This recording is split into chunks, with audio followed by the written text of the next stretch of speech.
There exists, in the midst and pines of the Pacific Northwest, away from the prying eyes of civilization, yet occasionally glimpsed by those lucky, or perhaps unlucky, enough to glimpse it, a creature which has roamed the wild lands since time immemorial.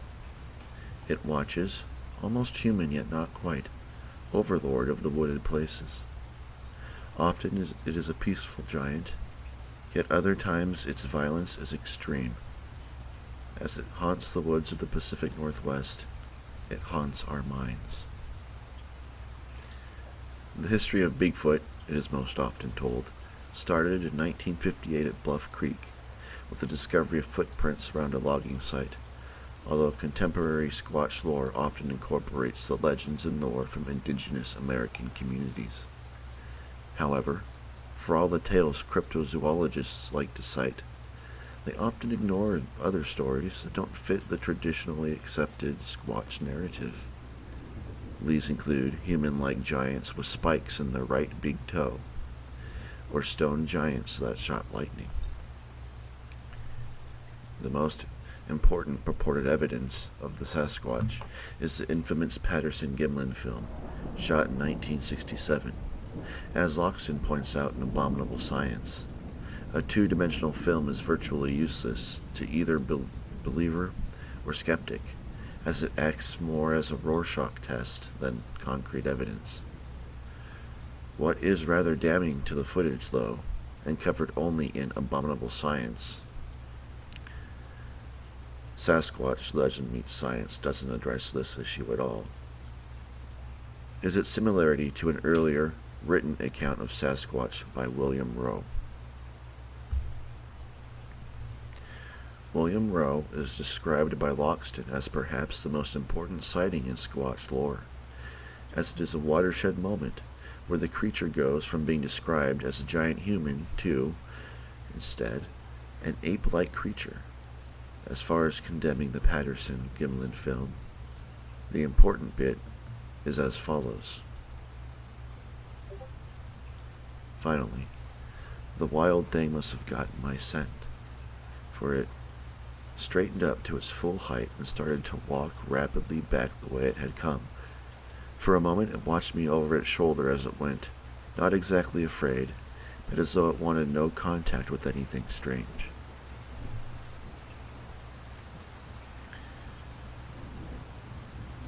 Abominable Science spends a great deal of time on Roe's encounter, stating rather correctly that modern Sasquatch lore stands or falls on the authenticity of the sighting. It not only compares it to the Patterson-Gimlin film, which seems to almost reproduce the latter portion of the account, but reproduces the physical description, which includes the obvious presence of breasts, also included in the Patterson-Gimlin film. For his part, Jeff Meldrum addresses William Roe only once, in passing, on page 182 of Legend Meets Science. The passage is as follows. The classic account by William Roe in 1950 relates to the Sasquatch pulling branches to its mouth and dexterously manipulating and stripping the leaves with its lips, further reminiscent of the muscular muzzle of an ape employed in food processing, as well as in communication through facial expressions. Why such a highly regarded pro-Sasquatch book would almost entirely, completely ignore perhaps what is the most impertinent Sasquatch encounter is beyond me. Cryptozoologists, who often perform more scientific explanations of flesh and blood living creatures, often ignore, for that matter, eyewitness reports of Sasquatch with obviously glowing eyes, a body of upwards to 10 or 15 feet tall, an association with glowing orbs and UFOs, or, as famously stated by survivorman Les Stroud in the podcast The Sasquatch Chronicles, have spoken telepathically. Sasquatch has grown into something of a mascot for the forested areas of the Pacific Northwest. Its famous face and silhouette adorn hats, shirts, and bumper stickers, and a regional music festival has been named for it. Yet if Sasquatch is to be found outside of the human psyche, it must necessarily not be a being of flesh and blood, as is becoming more obvious, especially if you understand ecology. It makes more sense for Sasquatch to be a supernatural or paranormal entity than a relict hominid existing as a deer or bear might. For the record, I am also skeptical of the supernatural and paranormal explanations.